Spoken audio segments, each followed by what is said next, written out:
Welcome to our next class. तो अब start करेंगे हम लोग कि ग्रुप नंबर 17 का नेक्स्ट केमिकल प्रॉपर्टीज यानी ग्रुप नंबर 17 का हाइड्राइड।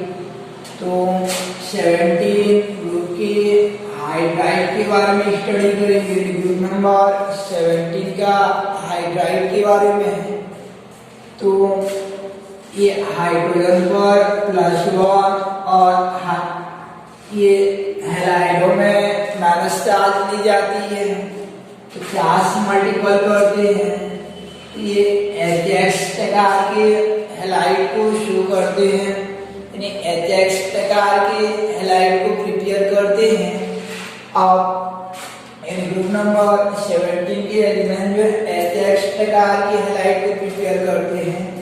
जैसे फॉर एग्जाम्पल आपका जैसे HF हो जाएगा, HCl हो जाएगा, HBr हो जाता है और HI रहता है। तो इस प्रकार से ग्रुप नंबर 17 के जो हेलोजन रहते हैं इन चारों को हेलोजन मानते हैं, फ्लोरीन, क्लोरीन, ब्रोमीन, आयोडीन। तो ये Hx प्रकार के हेलोजन को यानी हैलाइड को हाइड्राइड को प्रिपेयर करते हैं। अब इनका केमिकल प्रॉपर्टी देखते हैं कि हाइड्राइडों का गुणधर्म क्या रहता है। तो हाइड्राइडों की प्रॉपर्टी में फर्स्ट रहता है आपका स्टेबिलिटी, तापीय स्थायित्व जो है। तो स्टेबिलिटी, तापीय स्थायित्व में HF, HCl, HBr और HI तो इनका स्थायित्व में सर्वाधिक स्थायी कौन होगा उसको देखते हैं। तो ऊपर से नीचे गिराते जाते हैं तो सेंट्रल एटम के साइड में क्या होता जाता है, सेंट्रल एटम के साइड में जो एलिवेशन होता जाता है, केंद्रीय परमाणु के आकार में वृद्धि होता जाता है। तो ये बॉन्ड जो रहता है आपका ये HF, HCl, HBr और HI तो ये आकार जितना बड़ा होगा ये वाला बॉन्ड जो है ये आपका ये ऊपर से नीचे गिराते जाएंगे तो इधर आपका ये FCl, Br, I तो ये बॉन्ड जो उतना वीक होता जाता है, परमाणु का आकार जो बढ़ता जाता है। तो जो जुड़ा हुआ परमाणु रहता है उसका सेंट्रल एटम की ओर अटैच जो लूज होता जाता है। केंद्रीय परमाणु के आकार में वृद्धि और विद्युतीनात्मकता में कमी होती जाती है। ऊपर से नीचे गिराएंगे तो ये वाला बॉन्ड जो है दुर्बल होता जाता है, वीक होता जाता है, जिससे ये सरलता से टूट जाता है। सरलता से टूट जाता है तो इसका स्टेबिलिटी जो है लोअर देन हो जाता है यानी कम हो जाता है। कि समूह में समूह 17 के हाइड्राइडों में ऊपर से नीचे गिराने पर केंद्रीय परमाणु के आकार में वृद्धि व विद्युतीनात्मकता में कमी होती जाती है, जिससे एवरेज बॉन्ड दुर्बल होती जाती है। यहाँ पे Hx बॉन्ड कहेंगे, Hx बॉन्ड दुर्बल होती जाती है, जिससे तापीय स्थायित्व तो घटती जाती है। तो सबसे ज्यादा स्थायी HF हो जाता है, फिर उसके बाद जो है HCl, उसके बाद HBr और उसके बाद जो है HI। इस समूह में समूह 17 के हाइड्राइडों में ऊपर से नीचे गिराने पर केंद्रीय परमाणु के आकार में वृद्धि व विद्युतीनात्मकता में कमी होती जाती है, जिससे Hx बॉन्ड दुर्बल होती जाती है यानी Hx बॉन्ड दुर्बल होती जाती है, जिसके परिणामतः तापीय स्थायित्व धीरे धीरे घटती जाती है। तो सबसे ज्यादा स्थायी जो है आपका HF हो जाता है। तो स्थायित्व में मोस्ट स्टेबल जो आपका ग्रुप नंबर 17 के हाइड्राइडों में सर्वाधिक स्थायी जो है आपका ये HF हो जाता है। कि तापीय स्थायित्व में कि हाइड्राइडों का गुणधर्म कि समूह 17 के तत्व Hx प्रकार के हाइड्राइड बनाते हैं। अब स्थायित्व में समूह में ऊपर से नीचे गिराने पर केंद्रीय परमाणु के आकार में वृद्धि व विद्युतीनात्मकता में कमी होती जाती है, जिससे Hx बॉन्ड दुर्बल होती जाती है, फलस्वरूप तापीय स्थायित्व घटती जाती है। तो HF जो मोस्ट स्टेबल हो जाता है यानी सबसे अधिक स्थायी हो जाएगा। उसके बाद जो है HCl, उसके बाद HBr अब क्रियाशीलता क्रम बोला रहेगा तो याद रखे रहे ना कि स्थायित्व को उल्टा क्रियाशीलता क्रम होता है तो एच आई जल्दी टूटता है, एच और आई जो है एच आई में एच आई दोनों जल्दी टूट जाते हैं, इसलिए एच आई का रिएक्टिविटी सबसे ज़्यादा होगा। उसके बाद जो है दूसरा गुणधर्म रहता है आपका औपचारिक क्षमता यानी रिड्यूसिंग पावर जो है। तो औपचारिक क्षमता में कौन सबसे अधिक औपचारिक क्षमता वाला रहेगा उसको हमको तुलना करना है कि सबसे मोस्ट रिड्यूसिंग एजेंट कौन रहेगा। तो रिड्यूसिंग एजेंट में औपचारिक क्षमता में कि औपचारिक क्षमता में याद रखे ना जो सरलता से एच को दे सकता है वो उतना प्रबल औपचारिक होता है। तो समूह 17 के हाइड्राइडों में ऊपर से नीचे गिराने पर एच बॉन्ड दुर्बल होती जाती है, परिणाम तो हाइड्रोजन त्यागने की क्षमता अर्थात हाइड्रोजन त्यागने की क्षमता अर्थात औपचारिक गुण बढ़ती जाती है। समूह 17 के हाइड्राइडों में ऊपर से नीचे गिराने पर केंद्रीय परमाणु के आकार में वृद्धि व विद्युतीनात्मकता में कमी होती जाती है, परिणाम तो एच बॉन्ड दुर्बल होती जाती है, इससे हाइड्रोजन त्यागने की क्षमता अर्थात एच बॉन्ड दुर्बल होती जिससे हाइड्रोजन त्यागने की क्षमता बढ़ती जाती है अर्थात औपचारिक क्षमता बढ़ती जाती है। तो सबसे अधिक औपचारिक क्षमता वाला आपका एच आई हो जाएगा। यहाँ से क्वेश्चन बन जाता है आपका कि एच आई प्रबल औपचारिक होता है, क्यों बोलते हैं एच आई जो है प्रबल यानी स्ट्रॉन्ग रिड्यूसिंग एजेंट होता है, क्यों बोल के तो एच आई में एच व आई की विद्युत यानी आई की विद्युतीनात्मकता कम होती है, केंद्रीय परमाणु की विद्युतीनात्मकता कम व आकार बहुत बड़ा होती है, जिससे एच आई में एच आई बॉन्ड दुर्बल होने के कारण हाइड्रोजन त्यागने की इसमें हाइड्रोजन त्यागने की क्षमता अधिक होती है अर्थात इसकी औपचारिक गुणधर्म सर्वाधिक रहती है। तो सबसे अधिक औपचारिक वाला ये हो जाएगा। और याद रखिए रहना जो जितना सरलता से हाइड्रोजन को दे सकता है वो उतना प्रबल अम्लीय गुण को भी दर्शाता है।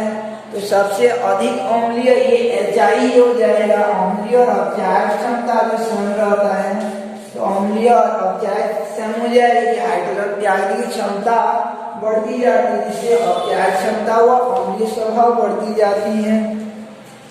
इस समूह 17 के हाइड्राइडों में यानी समूह 17 के हाइड्राइडों में ऊपर से नीचे गिराने पर केंद्रीय परमाणु के आकार में वृद्धि व विद्युतीनात्मकता में कमी होती जाती है जिससे एच बॉन्ड दुर्बल होती जाती है, परिणामतः हाइड्रोजन त्यागने की क्षमता अर्थात औपचारिक क्षमता बढ़ती जाती है। तो कौन सा सबसे ज़्यादा आपका औपचारिक क्षमता वाला हो जाएगा एच आई हो जाते हैं। इसके बाद अम्लीय स्वभाव की समूह 17 के हाइड्राइडों में ऊपर से नीचे गिराने पर केंद्रीय पर वही कारण है कि वही रीजन है आपका केंद्रीय परमाणु के आकार में वृद्धि व विद्युतीनात्मकता में कमी होती जाती है जिससे एच बॉन्ड दुर्बल होती जाती है, फलस्वरूप हाइड्रोजन आयन त्यागने की क्षमता अर्थात अम्लीयता बढ़ती जाती है। तो सबसे ज़्यादा अम्लीय आपका एच आई हो जाता है। उसके बाद देखते हैं क्वथनांक और हाइड्रोजन बॉन्ड के बारे में कि सर्वाधिक क्वथनांक वाला कौन रहता है। सबसे अधिक क्वथनांक वाला आपका तो समूह 17 के हाइड्राइडों में इस समूह 17 के हाइड्राइडों में एच में एच व एफ की इलेक्ट्रोनेगेटिविटी में डिफरेंस रहता है, एच में इलेक्ट्रोनेगेटिविटी में डिफरेंस रहता है, देन इसमें इलेक्ट्रोनेगेटिविटी में डिफरेंस रहता है जिसके कारण तनिक धनावेश व ऋणावेश उत्पन्न हो जाने के कारण इसमें जो है आपका एच यानी एच में एच बॉन्डिंग बन जाता है, यानी एच में जो एच बॉन्डिंग बन जाता है कंपेयर दैट अन्य हाइड्राइडों की तुलना में ये एच और एफ की विद्युतीनात्मकता में सफिशिएंट डिफरेंस होने के कारण एच अणुओं के मध्य हाइड्रोजन बॉन्ड बन जाती है जिससे यह हाइड्राइड की क्वथनांक जो अन्य हाइड्राइडों की तुलना में उच्च हो जाती है। याद रखें ना 3 हाइड्राइडों में हाइड्रोजन बॉन्ड पाई जाती है, उनका क्वथनांक सामान्य अणुओं की तुलना में उच्च हो जाती है, इसलिए ये क्वथनांक वाला यानी पहला अध्ययन क्रम जो आपका क्वथनांक वाला होगा। तो समूह 17 के हाइड्राइडों में से एच में एच परमाणु की विद्युतीनात्मकता विद्युतीनात्मकता में पर्याप्त अंतर होने के कारण HF में जो है परमाणु की विद्युतीनात्मकता में पर्याप्त अंतर होने के कारण HF अणु ध्रुवीय हो जाते हैं, जिसके परिणाम तो HF अणु आपस में हाइड्रोजन बॉन्ड द्वारा सम्मिलित हो जाने के कारण इनका क्वथनांक अन्य हाइड्राइडों की तुलना में उच्च हो जाती है। तो HF का क्वथनांक सबसे ज्यादा होगा अन्य हाइड्राइड की तुलना में। क्वेश्चन आ जाएगा आपका कि HF का क्वथनांक जो है HCl की कंपेरेबल में हायर होता है, क्यों? तो HF का क्वथनांक जो है HCl की कंपेरेबल में हायर हो जाता है, क्यों? तो HF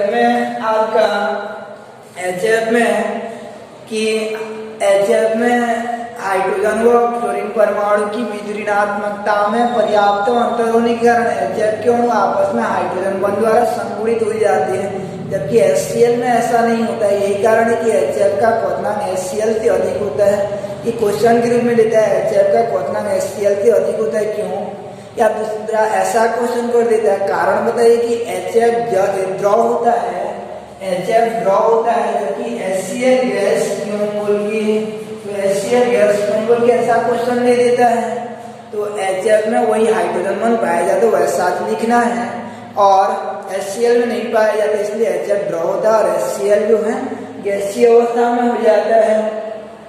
उसके बाद याद रखिए ना, जिसका क्वथनांक उच्च होता है वो आसानी से वाष्प में नहीं बदल पाता है, तो उसकी वाष्पशीलता कम होती है, और जिसका क्वथनांक कम हो जाएगा वो जल्दी से वाष्प में बदल जाएगा, जल्दी बॉयल हो जाएगा, तो उसका वाष्पशीलता अधिक होता है।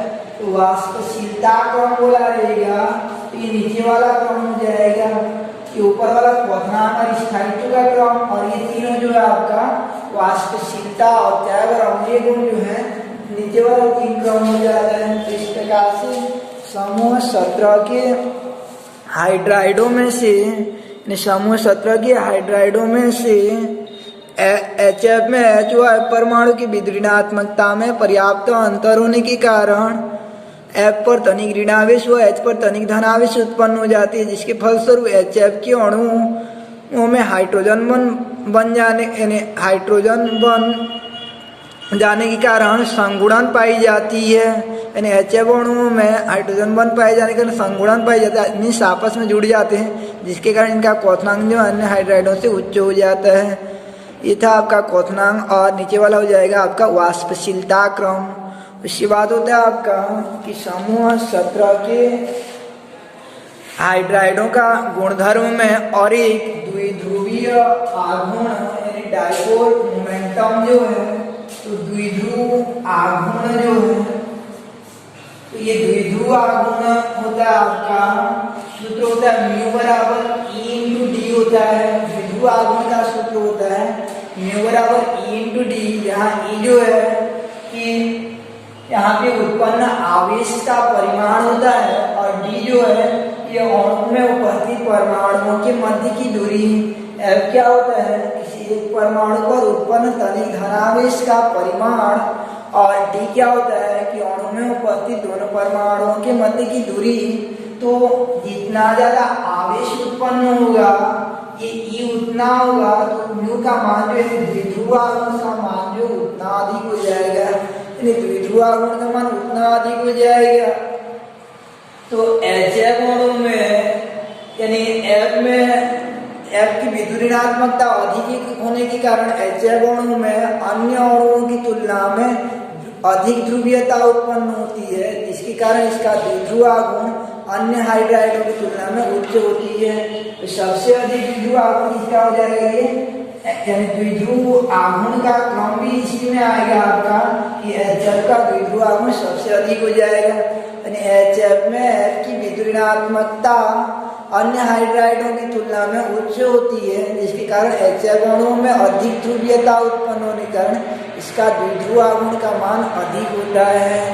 इस प्रकार ये था आपका ग्रुप नंबर 17 के हाइड्राइड यानी समूह 17 के हाइड्राइडों का गुणधर्म में ये आपका द्विध्रुव आघूर्ण हो जाता है कि हेलोजन अम्ल, यानी इनको हेलोजन अम्ल भी कहा जाता है। HCl, HBr, HI को याद रखे रहना। हेलोजन अम्लों में से HF का द्विध्रुव आघूर्ण अधिक होता है, क्योंकि इन हाइड्राइडों में से HF के F परमाणु पर उत्पन्न आवेश का मान अन्य की तुलना में उच्च होता है, अर्थात इसका द्विध्रुव आघूर्ण का क्रम इस प्रकार से हो जाएगा। तो ये था आपका डाइपोल मोमेंटम का सीक्वेंस जो है। अब अगला रासायनिक गुण होता है आपका कि हाइड्राइड के बाद ऑक्साइड। तो इसको ऐसे ही देख लेना ना, समूह 17 के तत्व जो है इस प्रकार से, यानी ग्रुप नंबर 17 के हाइड्राइड जो अलग अलग प्रकार के ऑक्साइड बनाते हैं अपनी ऑक्सीकरण अवस्था के आधार पर। कभी OF2 तो कभी Cl2O तो कभी ClO3 हो जाता है। तो इस प्रकार से अलग अलग टाइप का ये हाइड्राइड बना लेते हैं। उसके बाद जो है यहाँ से एक क्वेश्चन आता है कि फ्लोरीन का, यानी फ्लोरीन का आपका यहाँ से एक तो बनता है कि फ्लोरीन का असामान्य व्यवहार लिखिए बोल के, यानी फ्लोरीन का जो है ऑबनॉर्मल बिहेव को लिखिए, यानी ऑबनॉर्मल व्यवहार को समझाइए, ऐसा क्वेश्चन आ जाता है। यानी फ्लोरीन जो है समूह के अन्य तत्वों से असामान्य व्यवहार दर्शाता है। जैसे 15वां समूह में नाइट्रोजन, 16वां समूह में ऑक्सीजन, ऐसे 17वां समूह में फ्लोरीन होता है। इसके असामान्य व्यवहार के बारे में पूछता है। तो ये पहले इसका रीजन लिखना पड़ेगा कि समूह 17 फ्लोरीन का आकार जो है अत्यंत छोटा, उच्च विदुरणात्मकता आकार अत्यंत छोटा व डी कक्षक के अभाव के कारण यह निम्न असामान्य व्यवहार को प्रेषित करता है। डी कक्षक के अभाव के कारण यह निम्न असामान्य व्यवहार को प्रेषित करता है। पहला होता है कि फ्लोरीन जो है, इन्हें पहला हो जाता है कि फ्लोरीन का हाइड्राइड HF द्रव होता है, जबकि अन्य हाइड्राइड के, अन्य तत्वों के हाइड्राइड के गैसीय अवस्था में पाए जाते हैं। इस प्रकार से और इनमें और भी जैसे रहता है आपका कि समूह 17 के में से फ्लोरीन का असामान्य व्यवहार की फ्लोरीन में डी कक्षक का अभाव, उच्च विदुरणात्मकता व अत्यंत छोटे आकार के कारण यह निम्न असामान्य व्यवहार प्रदर्शित करता है। जैसे पहला हो जाता है फ्लोरीन का अम्ल HF द्रव होता है, जबकि अन्य की गैस होते हैं। फ्लोरीन सामान्यतः ऑक्सी अम्ल नहीं बनाता है, किंतु शेष बनाते हैं। फ्लोरीन का ऑक्सी अम्ल नहीं बन पाता है, क्योंकि फ्लोरीन जो हमेशा ऋणात्मक ऑक्सीकरण अवस्था को प्रदर्शित करता है। तीसरा होता है फ्लोरीन समूह के अन्य तत्वों की तुलना में, यानी अन्य हैलोजनों की तुलना में उच्च क्रियाशील व ऑक्सीकारक होता है। यानी अन्य तत्व कम क्रियाशील व कम ऑक्सीकारक क्षमता वाले रखते हैं। तो फ्लोरीन जो है समूह के अन्य तत्वों की तुलना में उच्च क्रियाशील व ऑक्सीकारक तत्व होता है। उसके बाद फ्लोरीन जो है धनात्मक ऑक्सीकरण अवस्था को प्रदर्शित नहीं करता है। उसके बाद जो आपका पांचवा होता है फ्लोरीन संकुल यौगिक, यानी उपसहसंयोजी यौगिक बनाता है, अन्य तत्व नहीं होते हैं, बनाते हैं। इस प्रकार से 5 असामान्य व्यवहार हो जाता है। यह इसका द्रव, यानी इसका अम्ल HF द्रव होता है, अन्य के नहीं होते हैं। ऑक्सी अम्ल नहीं बनाता है, प्रबल ऑक्सीकारक होता है, अन्य नहीं होते हैं। और यह धनात्मक ऑक्सीकरण अवस्था प्रदर्शित नहीं करता है। और पांचवा हो जाता है कि यह संकुल बनाता है और अन्य तत्व जो संकुल नहीं बनाते हैं। तो इस प्रकार ये था आपका फ्लोरीन का असामान्य व्यवहार हो जाता है। फिर उसके बाद नेक्स्ट क्लास में हम लोग स्टार्ट करेंगे कि इस समूह के एक या दो तत्व, जैसे क्लोरीन के बनाने का विधि, उसका भौतिक गुण, रासायनिक गुण और दैनिक जीवन में उपयोगिता क्या रहता है।